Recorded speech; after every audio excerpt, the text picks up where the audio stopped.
It's well known at this point that the fashion world has a special hate boner for Melania Trump. And it's ironic because this used to be her stomping ground. Melania came from the fashion world as a supermodel before she became this politicized figure in the culture. But now that they have released her official White House portrait, people are comparing it to the Apprentice cosplay. In fact, Vogue published this piece mocking the way that she dressed and posed in the official portrait, saying Melania Trump cosplays the Apprentice in her official White House portrait. This is written by Vogue author Hannah Jackson. And I'm just going to read some of her catty language from this piece. She said, "The White House has unveiled First Lady Melania Trump's official portrait.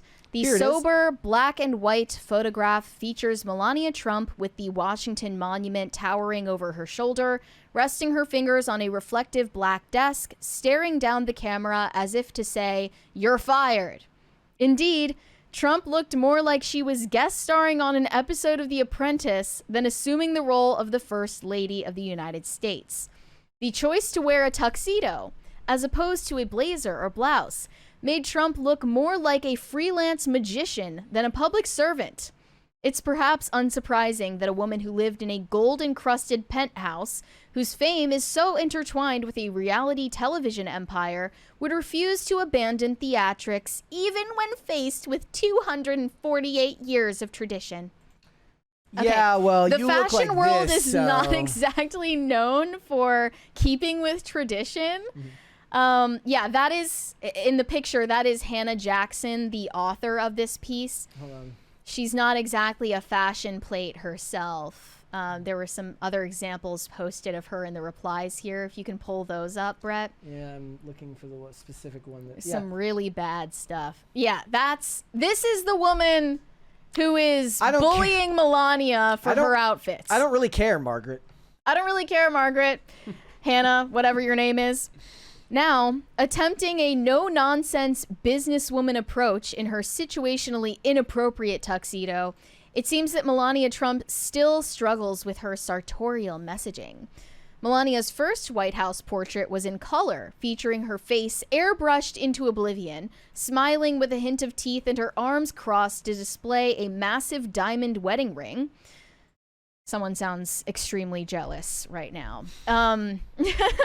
This time, the Trumps are displaying wealth not through diamond rings, but through a coterie of tech CEOs who sat in the front row at the inauguration, whose combined net worth is over $1 trillion. It's just pathetic how they try to mock this woman when, I mean, really... They have a special hatred for Melania because she doesn't grovel for their approval and praise. She doesn't seem to care. She's indifferent. The opposite of hate is not love. It's indifference. It's very Eastern European. She just doesn't seem to give a crap. They just hate to see a Slovenian ice queen winning. They do.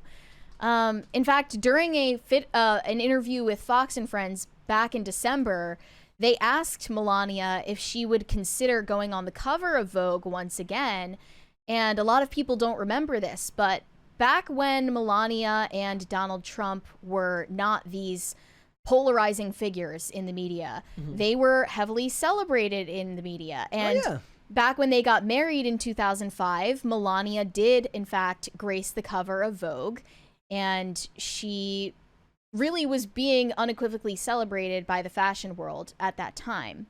But she said she's not interested, actually, in being on the cover of fashion magazines anymore. Yep. She said, in response to this question, "You're in the White House and you're not on the cover of any of these magazines.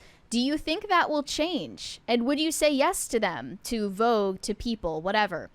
Melania said, "Look, I've been there on the covers, on the cover of Vogue, on the cover of many magazines before. And we have so many other important things to do than be on the cover of any magazine. I think that life wouldn't change for anybody if I'm on the cover." Which is true. That sounds like a very detached Eastern European view of the world, too, which I love. Yeah. Yeah, and that's what they hate so much. They're seething in the corner at her attitude of indifference to them. I love it. Like all of these jealous women. They have this weird obsession with her hating Trump. They really they love writing fan fiction about her. They really want to believe that they don't actually care about each other. In fact, they even psychoanalyzed her outfit at the inauguration with the hat to mean that she's communicating dissatisfaction with her marriage. So they're just constantly writing fan fiction about how she wants to divorce Trump, that she hates her husband, that she hates his career. I saw your post about skinny jeans. Is she single-handedly bringing skinny jeans back? Yeah. I mean, I fully believe that. Okay. People aren't ready for it. They aren't ready. I mean, it's probably about 10 years too early when we talk about the cyclical nature of fashion, right? It's like but the cycles are getting shorter, so because of the internet, right? It's like every 30. It used to be like every 30 years, and now it's every 20 years or something. As far as I could tell, skinny jeans have been back. It's just not something you see in real life quite yet. But yeah, it's like imagine having to wear pants with buttons. The fashion world is populated with jealous women, struggling writers, and in the internet where they thrive the most, where catty women thrive the most is online, where they can use. It's why women do so well with bullying on the internet, is because it's tailor made for the worst instincts that a woman is capable of having. Not that all women have them, but a woman at her worst, at her most desirous of harming another person, it's through social ostracization and bullying. Online, and that's best done on the internet. Yeah, not like Melania's losing any sleep over. No. I mean, that probably makes them even more angry, right? Yeah, exactly. That it doesn't bother them. They're tortured by the fact that Melania is completely unbothered when a bunch of fashion nerds and gays in the fashion world are talking trash about her and her marriage and, trashing her outfits, as petty as that is. They can't stand how indifferent she is. There were a couple of comments calling out Vogue for their piece, saying, "Your opinions are trash and based purely on politics. It's pathetic. Melania is beautiful and elegant. Vogue are haters and prove their positions are purely political. You all worshipped Jill Biden. LOL." And it's true. They put Jill Biden on the cover of Vogue after she was in the White House, but they will afford Melania no such attention out of a statement of disapproval to this administration. Despite the fact that she was on the cover not very long ago. I mean, relatively short time ago. If people want to talk about like healing the divide and the clear bias that's felt by the media, maybe if you can't stomach doing it for Emperor Trump, you could do it for Melania, and that would be a great way to start showing people that you can be a little bit unbiased. You may not want to write positive articles or even neutral articles about Donald Trump, but maybe writing something neutral or positive about the First Lady, for something as simple and basic as her portrait photo would be a great way to signal to people that you're not biased as people imagine you to be. I don't think that the fashion world or the journalist class is going to adapt that way, but that's what I'm hoping to see from the Amazon documentary that's being produced about Melania. I mean, but they're financially invested in that, so I don't expect it. Like, it wouldn't be a groundbreaking thing for that to be neutral because they're financially invested in that project.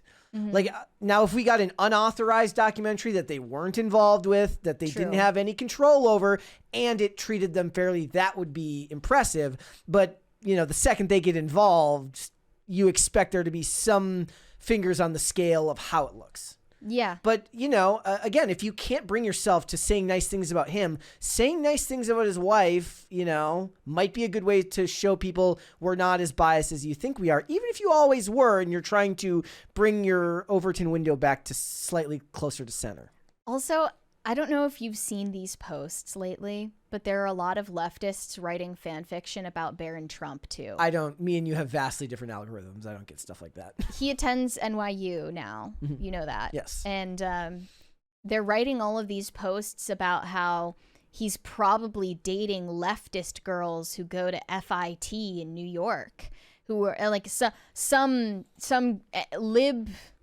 They're like saying some like leftist liberal girl who goes to NYU is gonna like destroy Barron's life, and like Yeah, they love that. they're writing all of this fan fiction about Barron Trump getting radicalized by some liberal girl. To be fair, the right writes weird fanfic about him saying things to Biden and things that he's whispering. Like both sides, it's actually because he's more enigmatic and doesn't speak as much that he becomes some type of weird outlet for people's creative writing. Oh, that's true. I mean, for sure, Barron Trump inherited whatever trait Melania has, where she's just effortlessly mysterious and chooses to stay silent most of the time. Yep. It's a good choice.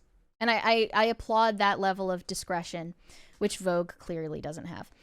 Thanks for watching. Listen to full episodes of Pop Culture Crisis on Spotify. Keep up with us on social media and make sure you subscribe and ring that bell so you never miss the show. Bye, guys.